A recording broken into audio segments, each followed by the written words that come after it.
In a world with entirely too many shows about cars, this is another pointless automotive podcast. No, we are back in the Auto Obsessive Garage today for another installment of another pointless automotive podcast. There are no laws. When we were drinking claws. That almost slipped up. That was. and not just laws while drinking claws, or lack thereof, while recording another podcast. And thanks again for tagging along. Yet again, we have a blue car behind us today. We've shifted position in the garage. So we did. We've laid the thing down, flipped it, and then reversed it. Yes. So now we're pointing in this other direction. Yeah, we went from 300 horsepower to 100 horsepower backdrop. So Give or from take, yeah. 300 ZX twin turbo, which would have been more applicable. True. For what we're covering today. True, because I think we want to talk Nissan. Who doesn't want to talk Nissan? Nissan, the good, the bad, and the ugly. Yeah, this is hopefully this is popular enough so we can continue it going forward with other manufacturers. But we want to talk about Nissan because historically, I think we're going to get into that. Oh, yes. We both like Nissan. I think a lot of car enthusiasts do like Nissan. Definitely do, although I think I've only owned one Nissan product. Well, we are counting Datsun in this umbrella. Fair, okay, so two. And Yes. even mine was Nissan by Datsun, I suppose. Well, no, three.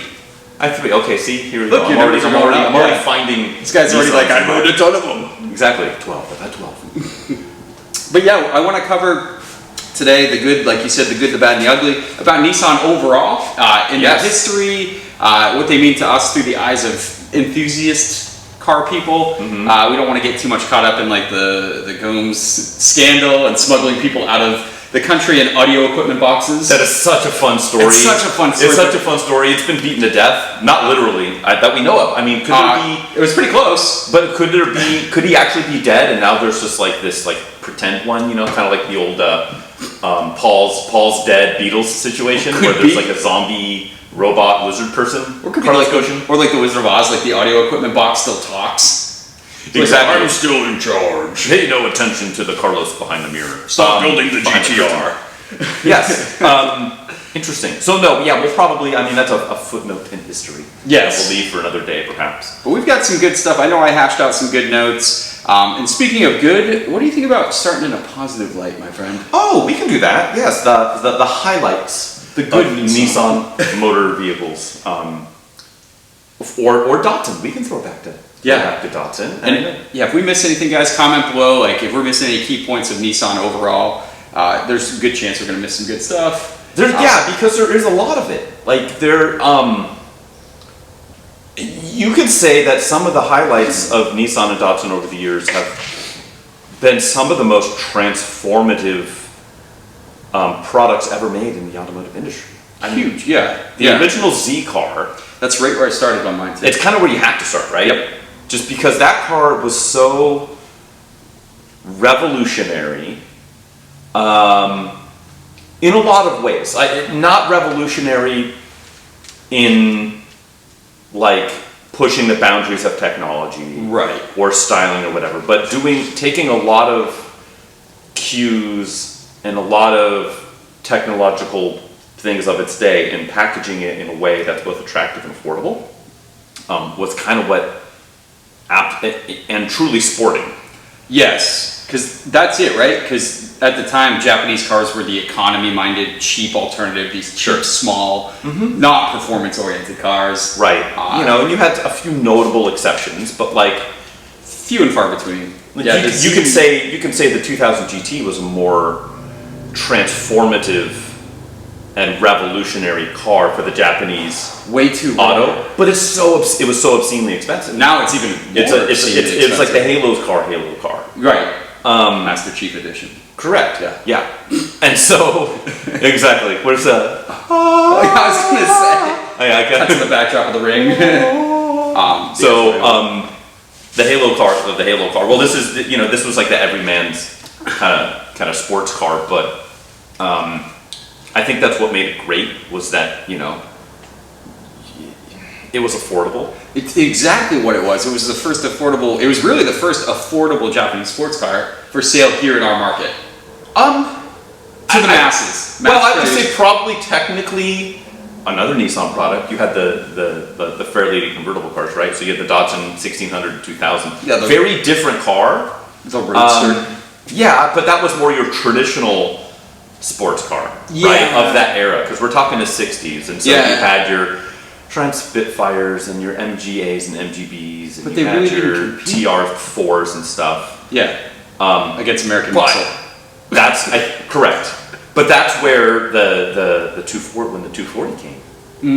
You know, that's what made it so kind of revolutionary. Was like, it was basically I don't want to call it I'm gonna use this. It's gonna sound derogatory, but I don't mean it that way. But it was a dollar store Jaguar E-Type. Kinda, yeah. Where it was a little smaller. It had, in my opinion, it's the more attractive car. I know people will throw rocks at me for that, because the E-Type was such a in the pantheon of attractive vehicles. So pretty, dude. But I actually prefer an early Series Z. But that shape, that them's fighting words, dude. That like long hood, short or no deck. Yep. 2-seat hardtop. Yeah. Which, what were you buying in 1970 that was going to fit that bill? Certainly nothing from Japan. Nothing from the States. What from Europe? Nothing from the States. I mean, a Corvette, it's a different car. Totally. It's a different car, but as far as the long hood, short deck, fastback type situation. 5 times as expensive as a 240Z. Like, it's maybe ridiculous. not 5, but 2.5. It's got to be close. You could get a Z for under 4K. Yeah. What was a 74 Vet?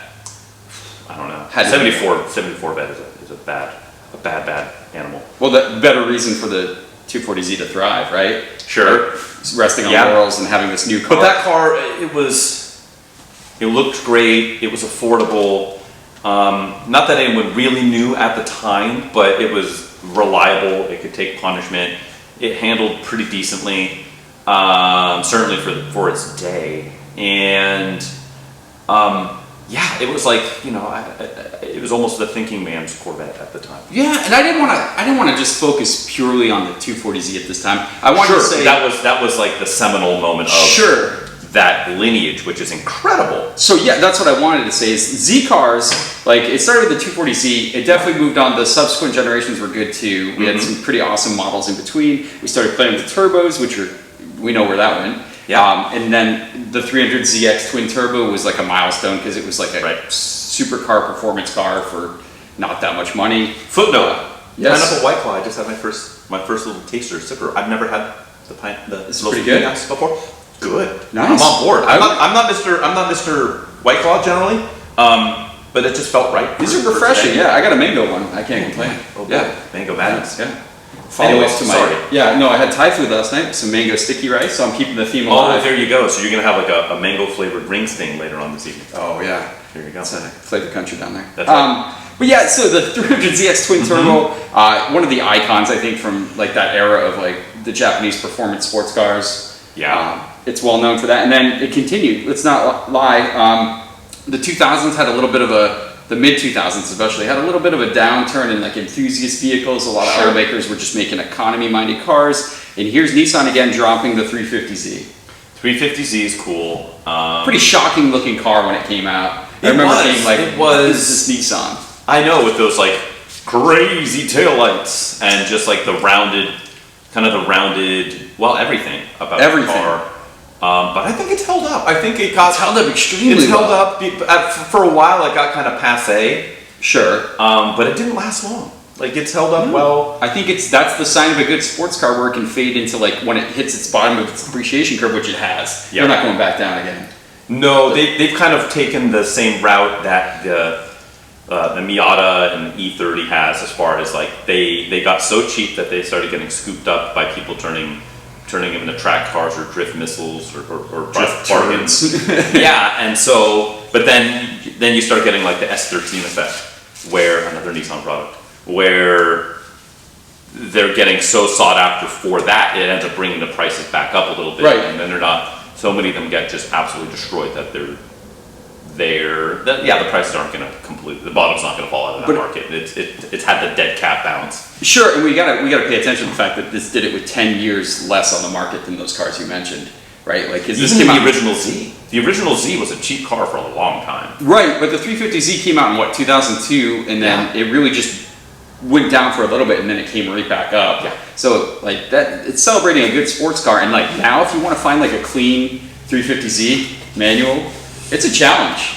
It's a real challenge find a to clean secure one. Your best bet is going to be like your 2-owner, 212,000 mile, very clean, well-maintained one. Yep. But there aren't a lot of those. And they set you back quite a bit of coin nowadays. Yeah, there's still. It's not going to be. Once upon a time, that was a $5,000 car, and that ship has sailed. So. Yeah. But yeah, you're and I wonder. I wonder if the fact that this 370 was so similar and produced for so long, if that helped bring the value on those back up quicker. Maybe. I don't know. Well, 370s can be scooped pretty decently too, which is shocking. Sure. For like I know there's like a lot of emotional attachment to the 350Z, but the 370Z is almost better in every like empirical measure, right? It's like a lighter car, way more power versus the early 350Z. I think if I'm being honest with myself, I think I actually prefer the styling of the 370 better than the 350. I like them both, and they both have pros and cons, and that's where I think the con is like on the 370. There wasn't any huge overarching styling changes. No, a little softer, right? A little softer. I like the taillights of the 370 better. That kind of interior's better. Nike swoosh kind of thing. Interior's a bit better. Interiors are better. The 350 interiors are made out of melted Legos, but power plant's a lot better. Sure. You get at least a 50 horsepower boost over the first 350Zs. So that's significant. Fun. And now I'm curious, now that we're in the Z, the new one, is yet still built on kind of the same general platform. Sure. I wonder, as the 370, I wonder if we're gonna, if that's gonna bring now the 370 up, right? Because people are like, well, I like the new one. I don't have 50K to drop on a new one, let alone another 50K of ADM on top, at least right now. So in lieu of that, hey, look, here's a clean 370. It's a lot of the same car. Yes, it's very different, but it's also I can get a really nice one for 1/5 the price. Sure, yeah. So I wonder if that's going to pull those values up a little bit. I don't think it's going to hurt it. Well, as soon as they announced the Z, all the Z cars kind of went up. The price of a 300ZX, even the old 300, the Z31 300ZX prices have been going up when they announced the Z. Sure. Which I think deserve it. That's a cool looking car. I don't think. I like the early. It's funny forever. And I found myself doing this a lot where go back and forever I was always like, oh, the facelifted ones are so much better. But now as I've grown and matured, I find myself looking at the earlier pre-facelifts of various generations of cars, but oh man, I think I actually like the earlier version better. The Z31 is one of those with the half pop-ups. They're kind of sleepy mode a little bit. The turbo looked good with the off-center hood scoop. It's a little knackage up. Yeah, I was gonna kick out of that. Yeah, and then you had I had a buddy who had a was it the 15th anniversary? 10th anniversary? I guess it would have been 15th anniversary. 15th. It would have been 15th anniversary. ZX, right? That was the black gold. But the other similar color scheme, the black and gold with the cool special kind of gold inlaid wheels. Yep. Like a turbine style wheel and the black 45-degree angle lid spoiler, and it had the subwoofer built into the seats and really cool. I had a buddy who had one of those in high school. It was pretty rad. Nice. I'd love one of those. Those are cool. It's but that's that early style versus the later ones. You got the true pop-ups with a little more rounded edges, and they had that. I don't remember what they called it. Was it the Shinko Special or something like that? They had a few all white. ones, Where it's the white with the white wheels. I think it's different seats or something on the interior. You got a special stitching on the seats or whatever. So Z31. So Z cars in general. So I'm glad we hit that. We both came to that conclusion. What other highs? I mean, there's a lot of highs. There's a lot of highs. So I said the kind of sporty cars are also big for Nissan, especially in the 90s. So you had your Sentra SER. Yep. You had your 240 SX. Yes. Which had the one. The 180 SX was better in Japan. Sure. With the SR20 turbo. I think we'll get to the bad later, but carry on. We're keeping it good for now. So I said basically because they came up with a great engine in the SR20, which is a 2-liter, very high revving, super fun, turbo. 7,500 RPM redline, yeah? 7,700. 77? Yes, Okay. sir. Those extra two. That's right. But they stuck in a lot of cool stuff. The Sentra, obviously being the probably the most well known here in the States, because we didn't get the turbo like the 180SX and stuff. So we didn't get the SR20 turbo application. So we never got the Pulse. We never got that generation Pulsar here. No, we got that DE engine. So they stuck it, which is still a great engine. They stuck it in like the what is it, NX2000, which I got in the other garage. My old B13 Sentra SCR, they stuck it in the G20 Infinities. Both. You get the B14 too, although not as good of a chassis. You didn't get a limited slip with that one. The 200SX. Yeah. Correct. Yeah. A little heavier. And you had the dead beam axle on those. Yeah. So a little in the rear. Yeah, the B13 was the way to secure that engine for sure. And that was pretty much it. So that engine, I'd like to say Nissan made G20. Yeah, the G20, the P10 and P11 versions both had that Primera in other markets. Yes. Great. What a great power plant. That was like one of their crown achievements. And I think I've mentioned it before when we talked about that motor. That's a motor you can just absolutely kick the shit out of, and it just does not complain. And there's no worries about it. It's like not like there's super under stressed. It has only 140 horsepower, right? Which was actually big for the early 90s. That's it. Yeah, it was pretty good, especially in like the B13 Sentra. What's that thing, like 2,300 pounds? Oh, yeah, 23 to 25. It's made out of nothing. It's like you ever go. It's funny because up until I think like 2 years ago, you could still buy it as the Suro in Mexico. The taxi that they used, and they were still selling them new. And so you can go on. I think it's like the NTSB. Or is it the NH? I don't know. One of the various crash that doesn't exist there, right? But they show video of like one of those getting crash tested, and it's just like, oh no! Like it made me like worried. Like, God, I'm glad I didn't crash that B13. Oh yeah, that I had, because it's like it just absolutely folds up. Like it's like a 65 mile an hour offset crash test. Yeah, and yeah, the guy just completely like disappears into the dashboard. They're like, oh, okay, that's problematic. The pillars are like cardboard wrapped in tinfoil. Yeah, those cars are made of absolutely nothing. They're just sheet metal and nothing else. But the thing that was about those cars, yeah, the power plant was good, but the handling was even better. Yeah. Like it won like a top 10 car and driver award for best handling, which is crazy for front wheel drive. Yeah. I mean, I paid $250 for my car and hauled it out of a tow yard, so it was not a prime example. Oh boy. However, fun little car. Way more fun than I was anticipating. I thought it was just, because you look at it on paper, it's a Sentra with 140 horsepower, like, ooh. But it's red line. Yeah, that's a car. It just has way more character than it kind of ought to, and that's a hat tip to Nissan on that. Yeah, absolutely. And that motor and what they did. That was Nissan in the 90s. Yeah, that was it. I mean, I have a couple more call outs for the goods here. Yeah. How about GTR? I mean, how can we not talk that about is GTR? the other, I think the other, and I'll parlay that into the bad in a minute, because I still want to talk about the good. Yes. But the good is that car, just such an incredible institution that it's a shame we never got it here. Well, until the R35, right? Sure. Yeah, that's true. R30, whatever, R30 everything until the R35, the current one, which that came out in, boy, was that 08 or 09? 08 or 09. Yeah. Very cool. That car still got really changed everything. Is that still technically in production? I know you can get a 22. I don't know if you can get a 23. It's a good question. It's like largely unchanged, which is another point I'm going to touch on, which is a Nissan kind of design thing. That's what I was going to say. Not to parlay to the... We're not there yet. To the bad or the ugly. But the good thing with that car is it's... Obviously the R35 is an incredible technological marvel when it came out, which is kind of the long story history of the Skyline GTR. It's always been. At least starting with the R32. Even going all the way back, right? Because you had the Prince... Yeah, but the original one with like the 9,000 RPM 2-liter inline six. I think you're right though. The R32 is when they started really dominating racing. Yeah, it just hold up. It just really doesn't compare, Oh, is it a spam caller? No, it's my brother. I wish it was about my car warranty. I was gonna say if it was like exactly, we'd have to put that on speakerphone and do like a live reverse crank call. That will be edited. So leave it in. We're leaving it in. So the GTR, I like to think back to the R32 because that's when they really started dominating with that car, and it just Nothing could be like. So here's the thing: the R35 came out stateside.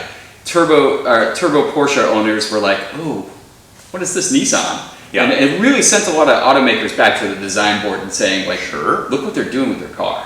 Because that thing came out. I remember Top Gear did a 2-episode special about the damn That was car. 89, I think. Was 89 the first year of the R32? Oh, I think so. I'm talking about the R35. Oh, still, sure. Yeah, Sure. so like Top Gear did like a 2-episode special because the car was so revolutionary. And I mean, like, do you remember the time? Like, here's our time around the ring. Like an unmodified GTR is crushing supercars from not even that long ago. Just ragdolling, everything. The GTR's always done that. Like you said, the R32 came out in the late Godzilla. 80s, and it's like what? How can a big heavy 4-wheel drive car just dominate like this? It was and it's not just straight line stuff, right? Because that's what kind of people think about with like the at least the R35 initially was like, it has launch control, and here's it drag racing whatever, a Diablo VT, and but the fact that you can get a heavy car like that, they were able to get it to dance kind of the way it does, and really, which speaks to the racing pedigree that car had when it came out. And the fact that, the R32, 33, 34 is so well known here stateside when it was never available. Our Gran Turismo dreams, my friend. Exactly. That goes to show you how good of a car that is, and it's not a mirage. Like it's a legit good car. It's a legit great car. And so again, before we parlay to the ugly, couple of quick. Do you have any other honorable mentions? I mean, there should be. What do you want to? Well, first thing, a Bayside Blue R34 rolls up. You and me are collectively drooling over it. I mean, it just looks so good, dude. Have you seen one in real life? It's just like not in Bayside Blue, but I've seen. I can't even remember. I've seen a handful of R34s. Usually R32s. I've seen a lot of R32s. I've driven an R32. This one was heavily modified. I mean, it was like absolutely slammed. It was almost undrivable. Yeah. But very cool car, very sharp.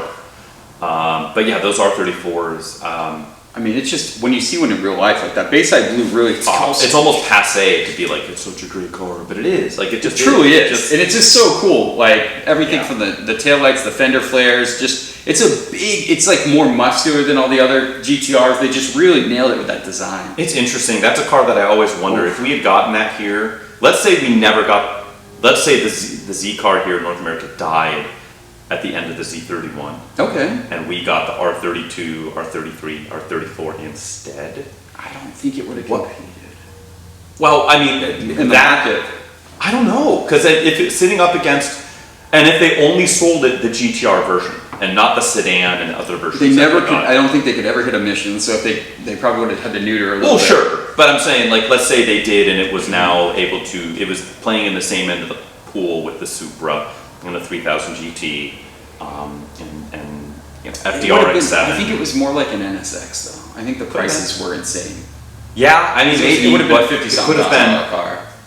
I think it could have. I don't know. I don't know the methodology behind them not bringing it here. Obviously, the Z had far more cachet as far as I mean, a nameplate, and that's not a car you could have rebadged as a Z. It would have been good. How are you doing? Yeah. So, and maybe they just didn't want to cannibalize from themselves, right? Like maybe. Hey, if we bring this here, the Z, we have a 2+2. We're not gonna Ouroboros ourselves here, and kind of self-cannibalize. So. I don't know, but I think that would have been really interesting, and to see what a difference in the marketplace that would have made. What if they had it here? What they could have done was, and they ultimately did it with like the G35 and G37. What if they had it as a flagship Infiniti product? They could have. They probably did that research and saw. I'm sure they did. The price point. I mean, it definitely was more expensive. Like this was a 40. The 300ZX twin turbo I'm pointing to. It was like a topped out high 30s, low 40s. The GTR, no doubt, would have already been like 50 something over here. Sure. Which puts it close to NSX. If you threw some nice leather on it and a different grille treatment, talk about ruining it. And now you've got it as an Infiniti, whatever you want to call it, Infiniti Godzilla. I don't know. Maybe Infiniti would have even more cachet than it does now, because Infiniti is well. Do we want to start breaking bad? Do we want to go to bad? Yeah. One note before. Okay. We are talking about enthusiast stuff, but Nissan's built great like commuter cars in the 90s and early 2000s. So the Ultima and Maxima were both very well received, well reviewed, and put tons of mileage on by like various owners who love these cars. They had good power plants, good interiors, good design. Nissan Stanza, baby. Yeah. So it was a good little car. So for a long time, Nissan wasn't just 400. We're celebrating sports cars and enthusiast cars, but they also built great cars. Trucks, those hard body trucks in the 80s. Sure. Parlay into the first gen Frontier, like the Desert Runner edition. Super cool looking still. The first gen Pathfinder. Xterra. Yeah, Xterra. Very good, very supercharged Xterra. Right in that era though, the late 90s to mid 2000s, Nissan was building great stuff. Like just regular good stuff. And they were actually updating things, which is... I think we're ready to segue into bad. Let's do bad before ugly. Okay. I'm kind of curious where we draw the line. I agree. And so I think, so as far as bad is concerned, when I said earlier I didn't want to parlay into bad just yet, when we were talking about some of the JDM offerings, right? Okay. We were talking about the 180 SX, and we were talking about the R32, 33, 34. Nissan's portfolio in Japan in the 80s and 90s is so incredible. They had some really incredibly cool stuff here. Obviously, the Skyline, and we just kind of waxed poetic about what if that was here. Oh boy. But if they had offered like, the turbocharged offerings in the 240 SX here. Oh boy. Or if they had offered, Pulsar GTIR. Exactly. Pulsar GTIR here, like a true, because we never really got any sort of we didn't even get any true hatches from Nissan. I mean, we had the Pulsar that you can get with the Sportback option, which is technically, you almost have to spec it right to get to option it to be a hatch, which is a weird thing. Yeah, it's still not. And it's certainly not a hot hatch. No. But we never got any true hatchbacks from Nissan, and that Pulsar, I think, could have done some damage here. I think that could have been a really cool offering, and it should have been here. You have all of the... it just goes on. Like, there's so many little offerings that Nissan had in Japan that never made it here. I think you nailed that it. I think is a shame. It's certainly not ugly, because they still had competitive, we just said, and especially in the 90s, where they made most of the cool JDM stuff, they still had a competitive lineup here. We're still selling a lot of cars and trucks and things. But, it's like the heart wants what the heart wants. It's true, the forbidden fruit angle, right? Like, we wanted those cars, but you're right, they gave us some good stuff. The Leopard, which we got as the M30, but it was the Infinity M30, but that was neutered. Yeah. Because you only got it with the, 155 horsepower V6 with an automatic. Automatic everything. Which you could have had I think you can get that with the SR20 DET in the Leopard. I know they had a turbocharged 6-cylinder as well. Yep. They had, and not even to talk about things like the Autech Zagato. Oh, yeah, right. Okay, and stuff like that. That probably should would not have flown. Might not have flown. That was something that was purely just going to thrive in like money deep height of Japanese wealth 90s. Yeah. But a lot of the other stuff I would have loved to have seen here. And so that's certainly not ugly, but it's really bad. I think it nailed it. The 180 turbo would have been huge. How cool would that car have been? I would have had one. I'd still source one today. Yeah, that would have. God, they'd be pricey. Oh yeah, I mean, we're talking about, and I think this kind of speaks to how well those cars could have done here. Is think about how well any like Honda performance stuff or even Toyota performance stuff of that era is doing in the marketplace right now. So you've got your 2001, or 1999, whatever, Civic Si. Yeah. A really nice one of those is a $50,000 car, which is insanity.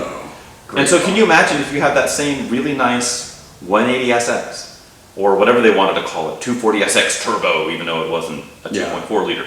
However they wanted to dress it up, if you had that as a performance variant and you had that here available now. Dude, we don't have to brainstorm. Look at the 240 SX now, which has a truck engine. Right. And look at the price of a 240 SX that's not really ever cleaned. Correct. Just look at that and double it. If you had a 180 SX Turbo. Yeah, especially stock, because those cars would have been absolutely murdered. Oh yeah, dude. Absolutely, there'd be none of them You're right. left. And if you had an Right. immaculate one with like 40,000 miles and a manual and good color, Oh jeez. yeah. So that's a shame that we never got. We never got that. Do you have anything else on your bad? Bad. Quite ugly. This is gonna. Quite ugly. This is gonna stir some pots here. Stir that pot. Infinity. So the reason I picked Infinity is because they've never really been enthusiast focused. They've had a couple of bites at the apple where they at least went through the motions.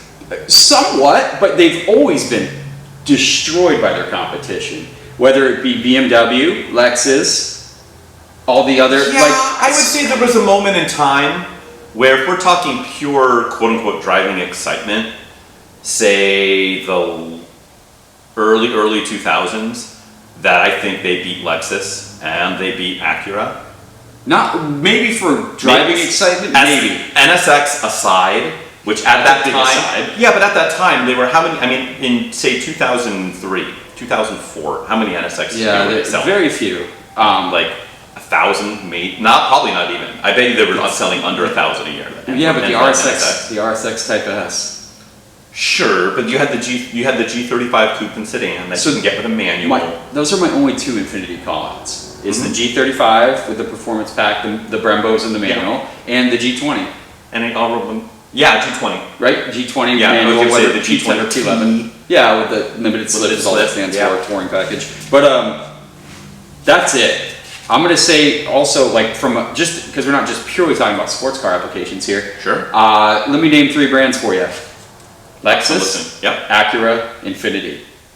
Who was the most successful out of those three? Straight up successful. Successful as a Japanese brand moving to luxury. I mean, it's Lexus with a bullet. And there's no, for almost every reason. And now, today, Lexus is also winning in that department in the sports car. By a ton. Which, if you went back 10 years and said Lexus is creating some of the best sports cars in the segment, you would have got laughed out of the room. What do you mean, ISF?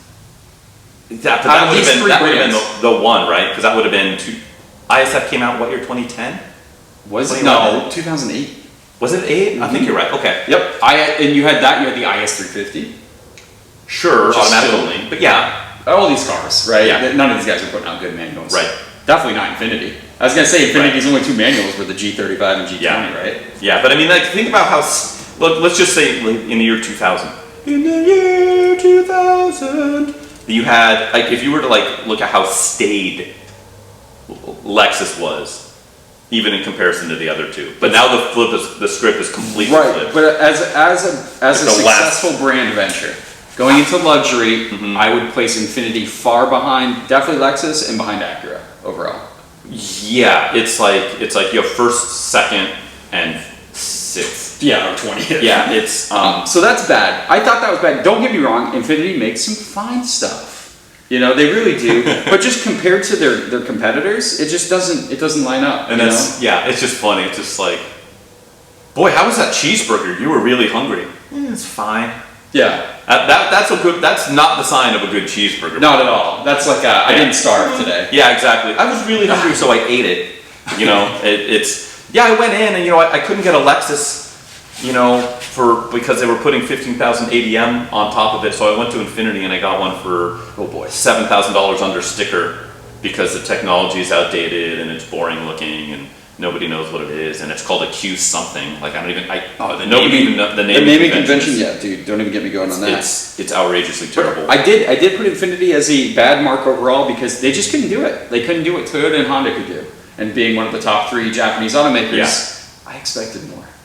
So I would mark that overall. I mean, they still sell Infinities, which is interesting, and I think it's people that they go to like you said, a Lexus dealership, and they're like, ooh, that much for that RX or that much for that. They actually ran my credit and then ran me out of the building. Okay, let me saunter across the street to the Infinity dealership where I can get like a 0 down lease, Cube, or at least I can get a lease return on a Cube number 69, and then just 69 so fine edition.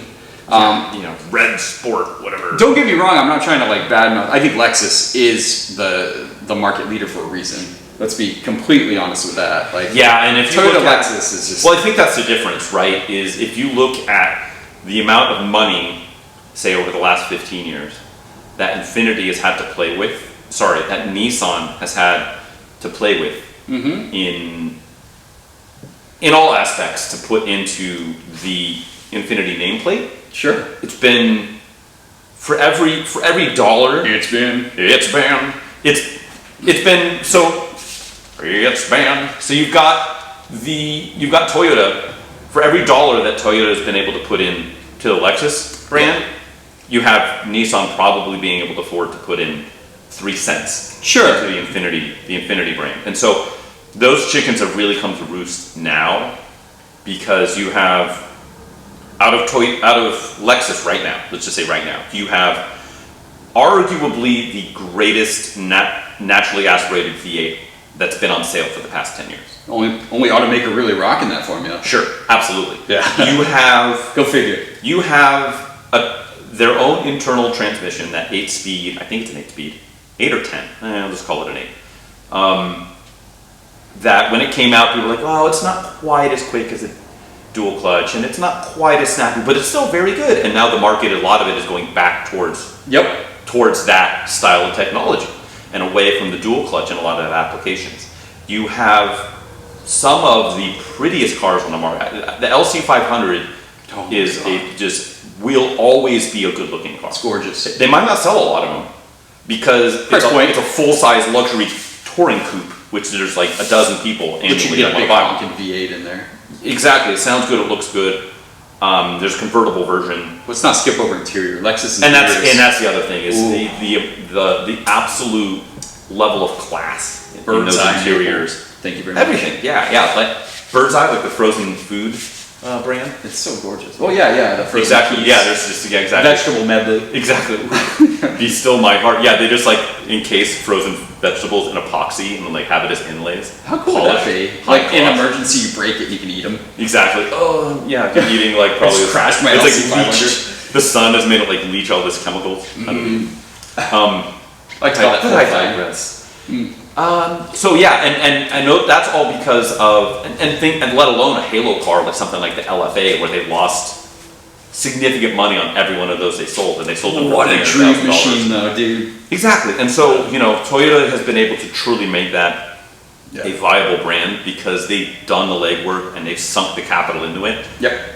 And Nissan hasn't done the legwork, mostly because not because they didn't want to, but because they don't have the resources to. Even then, though, you consolidate your resources, you put a product out there that the market can't resist. Sure. They never really did that. No. So they did the old, which is certainly Nissan and Infiniti is not the only victim of this, but they did we have a choice here. We can either try to offend nobody and put out an inoffensive product that's just going to be kind of milquetoast, but it's not really going to hurt anyone's feelings, and maybe we'll sell a bunch of them, or we'll try and knock out of the park with 1 or 2 really great offerings that like maybe 20% of the market will really fall in love with, and 60% of the market will absolutely vilify. Yeah. But they'll sell more that way. I don't know. They took the path of least resistance, which happens a lot. I mean, that was. I just wanted to say that. I just wanted to say Infiniti overall, I think, is a kind of not well executed, especially from an enthusiast standpoint. Sure. I can't get too excited about Infiniti. I mean, no one can. Yeah. Nobody. There's nothing there for me. There's no meat on that bone to chew. You know what I'm saying? I'm trying to think of like if you are. Let's say you're 27 and you've had now a job for 6 months at your local Infiniti dealership as a salesman. What are you getting? How are you being excited about the products that's there, and then being able to? If that was me, it's tough. I'd be way more interested. Like, ooh, what are you trading in? Like, I'd be more interested in like what people are getting out of, and like what's going to then go over to the used car side. Sure. Because my Q420 or whatever I'm going to sell you is completely and also ran, and those cars are actually, some of them have like pretty decent interiors and they're okay, but like if you're saying pretty decent is not exactly gonna boil your water. There's fun stuff like the M56 was kind of cool, like a muscle car kind of looking. That was pretty luxury cool. car, yeah, with a good, pretty cool, good completely V8. forgotten, and that was back when at least you knew like you said M56, and I know what you're talking about. Right. If you said Q, anything other than 45 or X4, I don't know. I have no clue what you're talking about. I straight up don't. Yeah, it's madness. Yeah. So, yeah, I think that's all pretty bad. Did you have a bad, or did you already hit yours? Or? I kind of want to go to ugly. Okay, can I do one more bad? Oh, let's get this is definitely Who's bad? You ready for this? Midnight edition. Yeah. When you get to the point where you're grasping at like, what would we say? We're grasping at like, kind of like what's hot right now straws to make your car company succeed. Hey, a lot of these kids, this is the board meeting, right? Yeah. A lot of these kids are blacking out their badges, grills, and wheels. Let's do it from the factory. They're murdering them out. We should make our own. Whoa, we can't call it murder. Yeah. Whoa, Frank, this design team, we have to hold back, so we're going to call it Midnight Edition. Yeah, exactly. you can't call it like the Holocaust Edition. It's like, can't do that. I know. We'll call it, we'll just Midnight Edition. Domestic assault charges. Exactly. Yeah. Exactly. Yeah. Ooh. But dude, so I wrote that as struggling. So you got black wheels, black trim, black grill, black badges. Ooh, that's right. You had like the metallic gloss. And there was an actual badge that had to say Midnight Edition. Midnight Edition with a little. Didn't it have a little like chrome like tilde in it or something? Yeah, I think there was a moon or something. Like I don't know. It was insane. I do have a soft spot though. Oh god. For really out there editions, especially the ones that are like tied to like movies and stuff, like the T3 Tundra, the Terminator, or the Call of Duty Tundra, Jeep Rubicon. You get the Call of Duty Rubicon. Or do you remember they did a I believe it was the Walking Dead edition Hyundai Tucson, which was the most ridiculous thing. Yeah, exactly. It's just like, did you get like bloody handprints on the side or something? Well, that was the thing. In the show, everything was trashed and rotted out, and the Hyundais were all fucking pristine, like showroom models driving around. Yeah, and then because the zombies wouldn't even touch them. Right, and then didn't you? What was it? What was it that got the NSX? They didn't make it its own edition, but it got placement in a movie. Same with the R8. It was like Tony Stark driving his R8 around all the time. Well, the NSX had the wolf from Pulp Fiction driving it. Well, yeah, the OG NSX. I mean the new NSX. God, what did the current. The RX-8 from X-Men. Remember they had the blue RX-8? Yeah. And like Cyclops couldn't get to help everyone because the fucking rotary blew up halfway there. Yeah, right. But yeah, like Cyclops, you weren't pre-mixed. Exactly. Blast. Then they all die. Yeah, so as much as a joke the Midnight Edition is... I had to put it on there, dude. Yeah, that's a good one. I forgot about that, as did probably the world. Struggling to stand out is what I call it. But I do like me some really terrible, like, automotive and, like, pop culture crossover. True. All right, I'm sure we're forgetting out there. We need to make, like a Mount Rushmore of that. Frank, I know you're chewing at the bit to get to ugly. Why don't you lead us off in the ugly dance? Can I do the obvious one? Or do you want to do the obvious one? No, you. The old Jatco CVT transmission, which almost, outside of Infinity's naming convention, things that almost single-handedly torpedo a brand. Yeah. It's going to take, I think, at least another 10 years, mostly because transmissions won't be a thing and everything's going to be EV. Sure. At least with your general day-to-day stuff. The utter disaster that is the Jatco, which I believe is like Japanese transmission company. Like it's a generic, something like that. It's a generic Japan transmission company, which is I think Nissan owns a majority stake in. Yep. Kind of like Aisin is majority owned by Toyota. Yep. So it's sort of it's effectively Nissan's in-house transmission company. And they made what is probably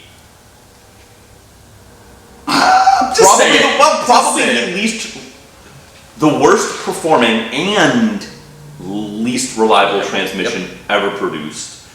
Hat tip to the Cambrio Corsa in the Maserati, the automated F1 style single clutch that literally like every 20,000 miles would just smoke a clutch and you'd have to replace it. And it was slow comparatively. And they put a transmission that should have been in a 2,500-pound car and put it in a 5,200-pound car. And what could go wrong? Yeah, exactly. So that aside, The Jatco Great one. CVT, kind of, because they put that in everything. Like if you're Nissan and you pay to develop a CVT in-house, you're putting that in everything. I would beg them to put in an early 2000s automatic, 5-speed automatic, if I was going to purchase one of their CVT cars. Yeah, like I'm like, because they say what you want about CVTs.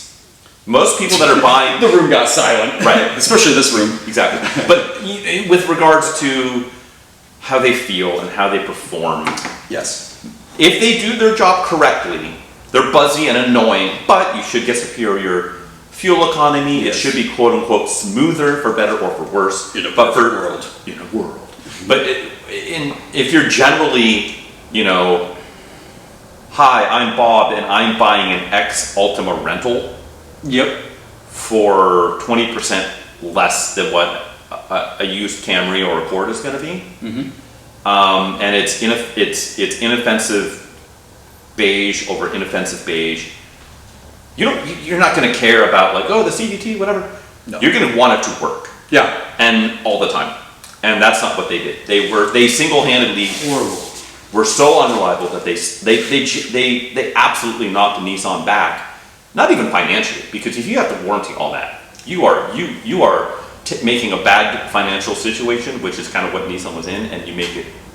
You're pushing it down the line, right? You're pushing like something that the car's going back, but you can get them out cheaper and quicker. Maybe if you do that, maybe if you're like chief executive in Nissan and you make that decision, maybe you just like stuff yourself in some sort of a large crate and just try and snake yourself out of the country. Maybe that's probably the way to get out. Have an ex-special forces guy maybe run that operation for you. Yeah, before you literally get murdered in your, not your home country, but the country that you were paid to live in and do work in. I don't know. That shit happens when you party naked, man.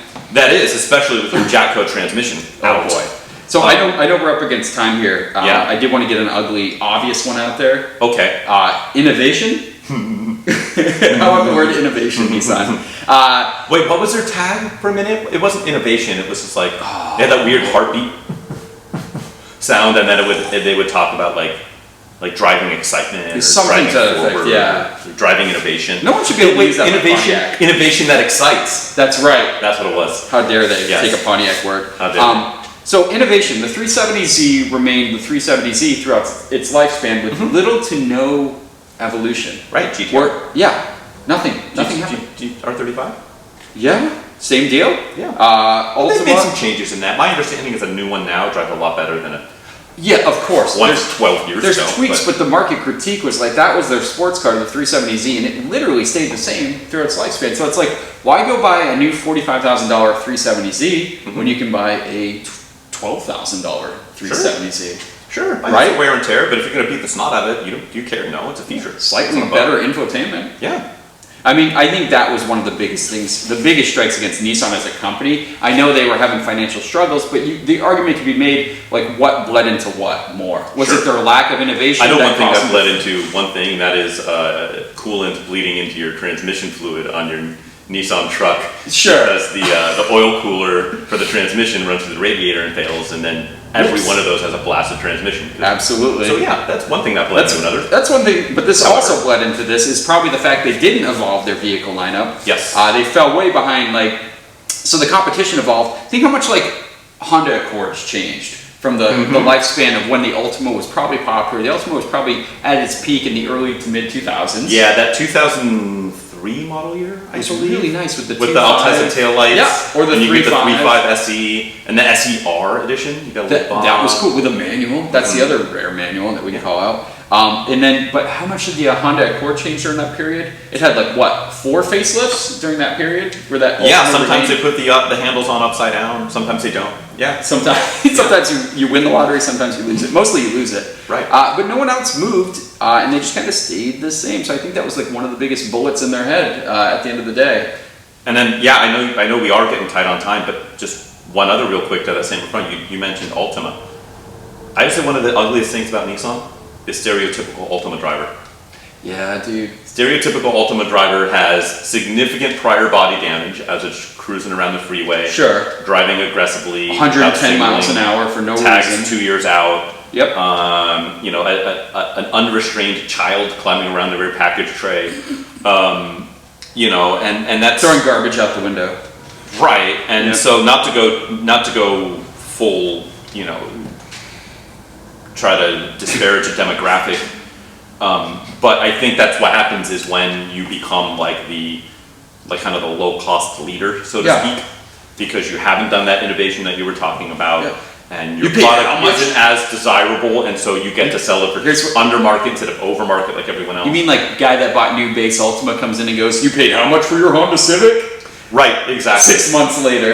Yeah, and I've got, you know, that left me extra money to put some like used Spreewell rims on it or something like that. God. So yeah, and there's more. You know, we talked about Mr. Goshen. There's some other stuff I think on the table, but I don't want to end by beating up Nissan. Just because Nissan's dope and they've made some Nissan is good dope. stuff. That's kind of how we started here. We started with the good, and there is a lot of good. And I am kind of curious to see. Obviously, neither of I has any seat time in a new Z. I'd like to see how that really pans Sure. out. You know, there's conflicting reports, but I think overall it seems like it's a good product. I'm happy with the direction they've done, and I'm curious for what else they do with the Infinity line, with Nissan on the whole. I'm hoping people buy this new car, and this new car gets people in the showroom. I hope so. that they sell other cars, because I'd like to see the brand thrive. Right, regardless of that, we'll always be enthusiasts of their heyday. I've owned some good Nissans, you have too. I'm a big fan. I've owned a B13 Sentra SCR, which you have too. Yes. 300ZX twin turbo. I've Yes. got a NX 3000 or 2000. Wish it was the 3000. But there's some really good Nissan products, and I still celebrate where they were because I think they were innovative. I think they were doing some crazy stuff. Their cars look insane. Yeah. When you look back at 90s Nissan, Yeah. whoo boy. Or even some of the late 70s Datsun stuff that was like Even super that, yeah. overstyled. Historically, you know, Nissan, but we in love a good it. way, retrospectively. One super quick 9-second honorable mention. Yes. First gen Nissan Leaf batteries. That's ugly. Yeah, oops, we're just not going to have any sort of cooling system for these batteries, and so your 72-mile range drops to a 28-mile You range. can get one now for like $2,000 that'll let you get to the end of your driveway, check And your back. mailbox, and back. Right, exactly. But then you better plug it in quick. Yeah, and then it'll take 9 hours to get that dozen miles of range back, and the car freaks out when you get under 10. So Oh yeah, you're dead in the water. beeping at you, and yeah, Good lord. So honorable mention there. I think Quiz time? it's quiz time. I wonder if he's going to ask me about a Nissan, ladies and gentlemen. That would be topical. Why don't you intro the I quiz game will. while I You get cue this yourself ready? up. Yes. While that's happening, did I say Q? Is that an Infinity shout out? Yes, sir. The way this works, Chadwick here is going to pull up a print ad, usually out of a magazine or the like, from the 80s, 90s, or early to mid 2000s. He's going to read that print copy while excising out all of the pertinent information, make, model, year, etc. And it will be on me to guess what vehicle, make, model, etc. he is reading the print copy about. I get 3 guesses. If I guess and I get it wrong, I have an opportunity to ask for some sort of a hint. And that's it. Feel free to play along at home. Get a box score out, perhaps. Pen, paper, what have you. And then, play along. I'm ready. Are you ready? I'm absolutely ready. All right, fire Here it comes, away. buddy. So the top of the ad is showing this vehicle in a kind of outdoorsy environment, very scenic. Sure. And then bottom of the ad is the text and just a basically passenger 3/4 side Okay. vehicle shot. Sure. Pretty tried and true. Outdoorsy, yeah. So here we go. Almost overnight, blank passed all the rest to become the new leader and the bestseller in its class. Okay. But then blank does have the power of a 4-liter Oh, EFI V6. V6. Okay. Driving on or off any road is almost effortless. You can go from 2-wheel drive to 4-wheel drive high and back. On the fly? And back. Oh. That's the important part. Oh boy. You're not committed for life. No, I never look back. On the Always fly forward. at the push of a bouton. Okay. Because Why? the blank has more overall passenger and cargo room than anything in its class. Oh, anything. You'll travel in unexpected comfort.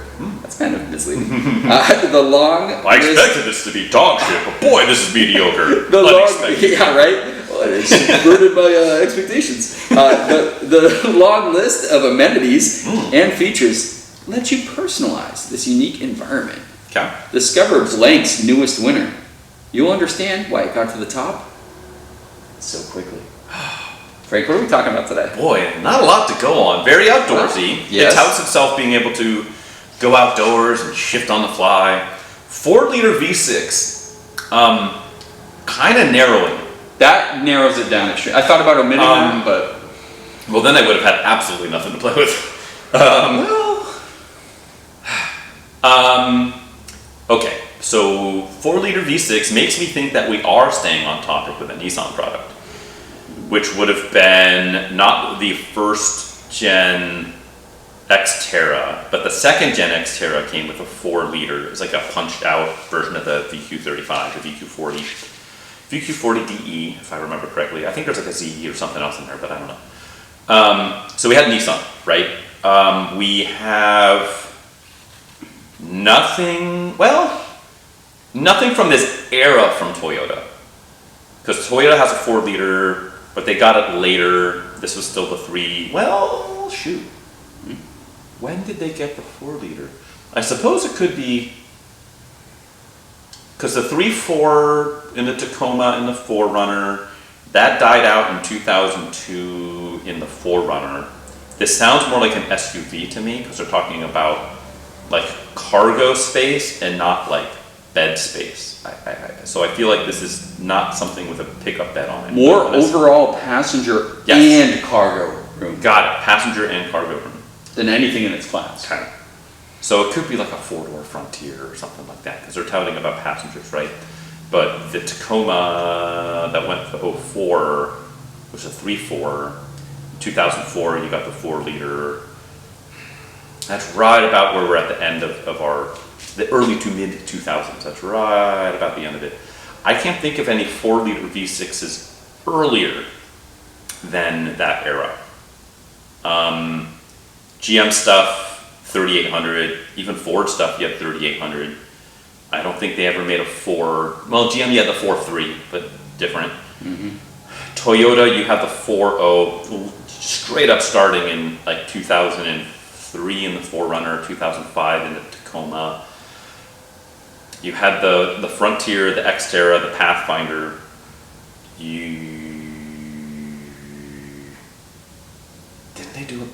I think they did a B4000 from Mazda in the pickup, but I don't remember what year they killed that off because he had the B3000, the B2600, the B2300, and he had the B4000. I think that's it for Japan. At 4-liter, you had me interested in a Dodge, like a Jeep product, but not with a V6. So, because even at the V6, you had the 3.7 and stuff like the Liberty and that nonsense. I think I'm gonna shoot from the hip here, and I'm thinking we're staying on target with Nissan, with the 4-liter V6, and I think this is going to be the second generation, which I believe started in 2005. So I'm going to call it a 2005 because it's overnight it became a success. Yeah. So I'm going to say this is a 2005 Nissan Xterra. Although, wait, you said with a button. I don't remember. I want to say those had a rotary dial to switch 4-wheel drive, 2-wheel drive, and not a button, but I'm not 100% certain. So I'm going to go with 2005 Nissan Xterra. Final answer, Bob. I think that's a fantastic guess because we're not talking about the Xterra here, Frank. Okay. But you are playing in the right market. Boy. How would you like me to help you out, sir? Direct you to the promised land. Trying to think.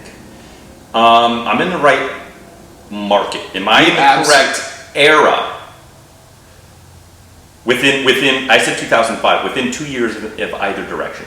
You are not in the correct era. Okay. Oh boy. But I will confirm that you are in the correct type of vehicle. Sure. That makes sense. Boy, with another.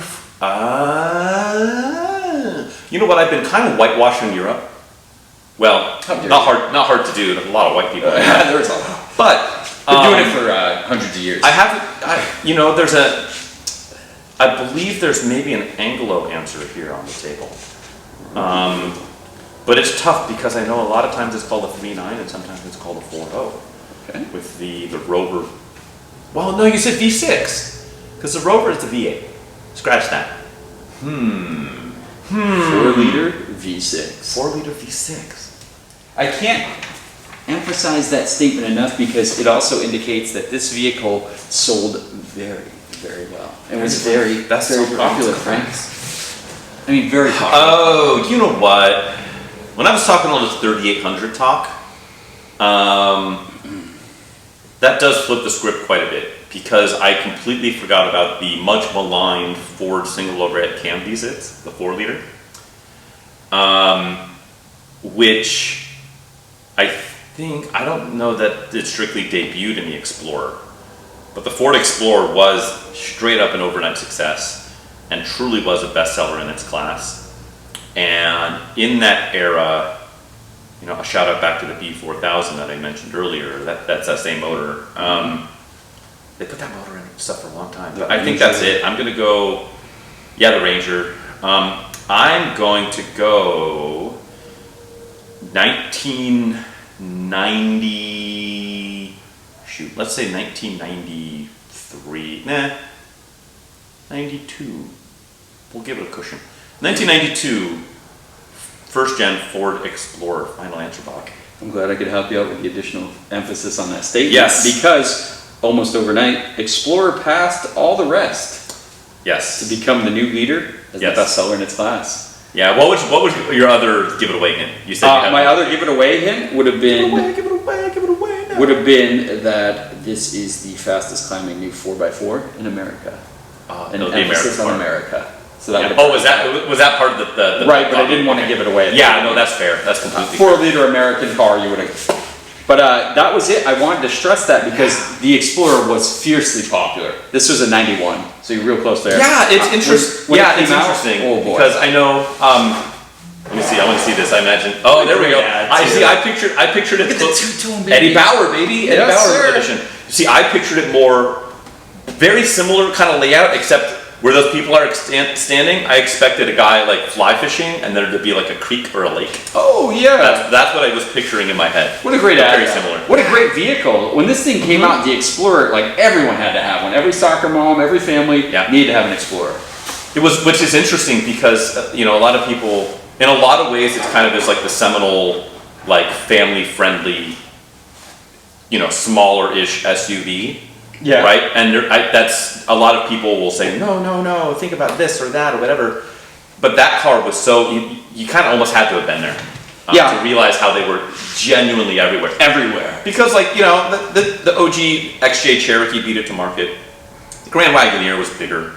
You had the S10 based Blazer and stuff, but those were mostly 2 doors. Same with the first gen Pathfinder, but it didn't get 4 doors I think until that car came out. Yeah. Same with the 4Runner. 4Runner had 4 doors starting in 90, which is when that came out. But those were a little bit more upmarket.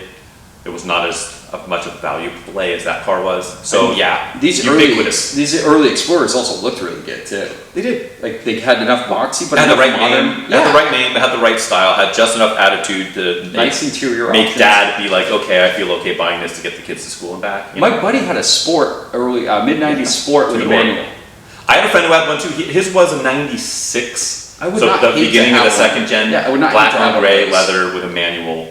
It was cool, and some idiot ran a red light, totaled it, unfortunately. But Cool. Very cool.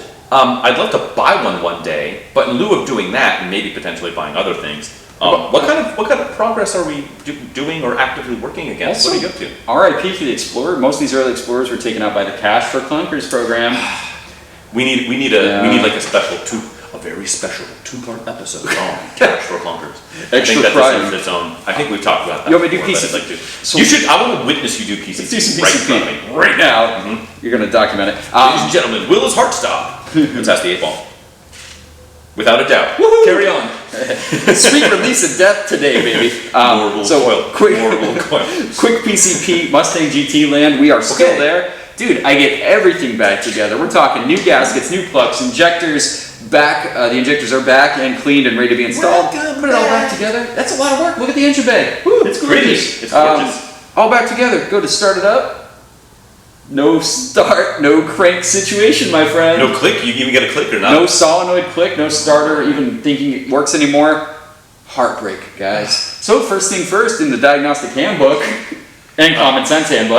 Pull out a hammer and start slapping your starter. Yeah, well, I tried to hang myself in the extension. Well, there's cord. that. There's that. Oh, that's why that's there. Yeah, Okay. sorry, ignore that. It's off camera, so. Exactly. Isn't that scene from Wizard of Oz where you can see the original Tin Man hanging himself? Yes. Is that a true story? I don't know.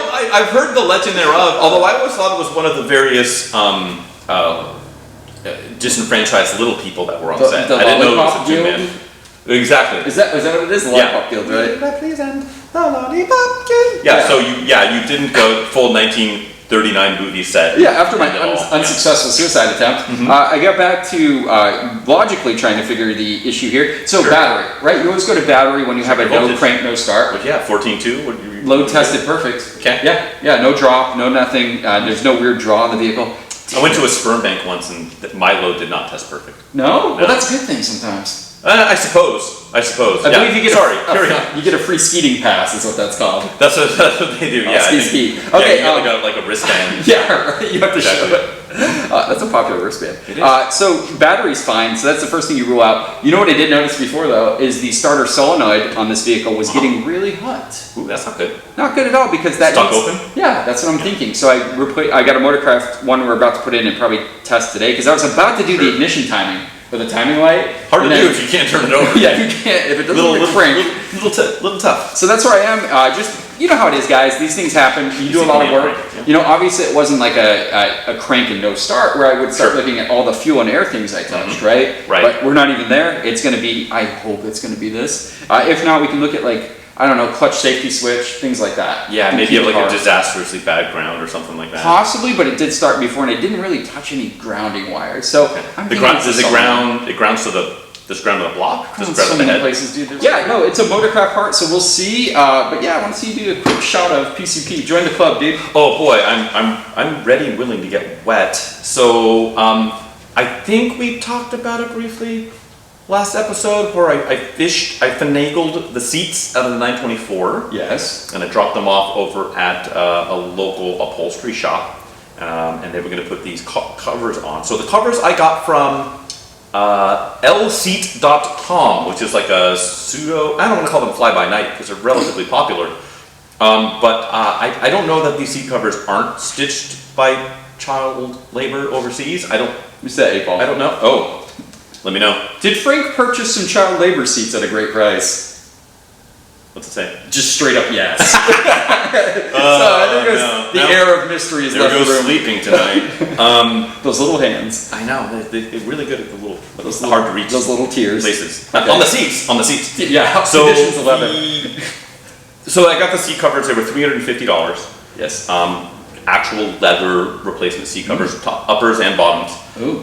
So You are a bottom. power bottom, and so I got them in, and so I took them to this upholster, and they were going to do $300 a seat to install them. Yeah, you said that. That's Which is very actually good. pretty good, It's very and they're a professional operation. They're small, hole in the wall, local. They're right by my house. So I went over there, and they were like, "Yeah, bring them in. We might have time, but it'll be a back burner project. It might take 3, 4, 5 weeks or something." I said, "That's fine." Dropped them off on a Monday. We recorded on, I think, later that Monday. Sure. They called me then on Thursday. Okay. Hey, it's done. Come get them. Well, he's like, yeah, we had a quick lull. We were trying to figure out what we were going to do, and we're like, yeah, we'll just knock them out real quick. So they're done. Dope. So they're done, and they look good, a million times better. Cool. Because it had the original vinyl seats on it. Every seam was blasted and split. It was a mess. Yeah, they didn't last more And than when they put them on, years. they fixed the foam because the foam was kind of flat. And they added some foam, and they did it right. Wow. So they look great.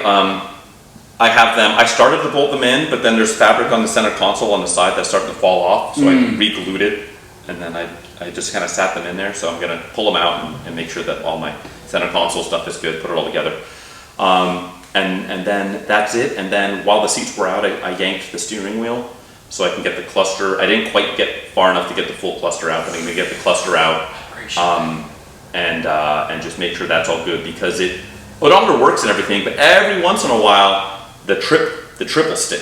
And so, and then if you hit the trip, then it's okay, but then it sticks and it starts clicking, and I know that's like open season on the plastic gears inside, so I'm going to preemptively replace them. Okay. Get that sorted out. The parts are cheap. It's like $20 in parts, and the last thing I want to do is right before I sell it, the owner dies, because now I don't have a leg to stand on as far as claiming the mileage on it. So working on that now.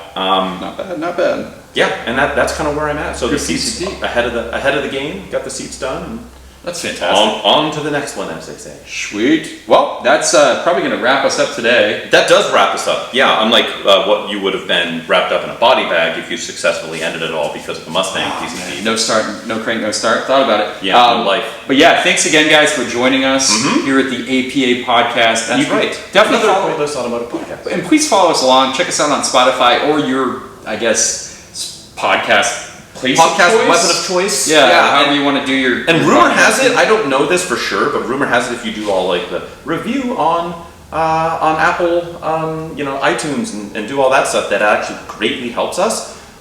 Which if you want us to just like fall off a cliff and no longer do this, and that's fine. But if you don't, go ahead and do all of that. Keep listening here. Yeah. I know you can be found at Auto Obsessive Garage. Correct. In this garage. In this very garage. That's the one. I'm at you're the photographer's garage, which my garage is more of a dumpster heap at the moment than it is a garage.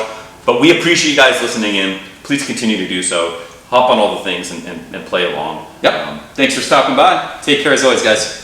Bye bye.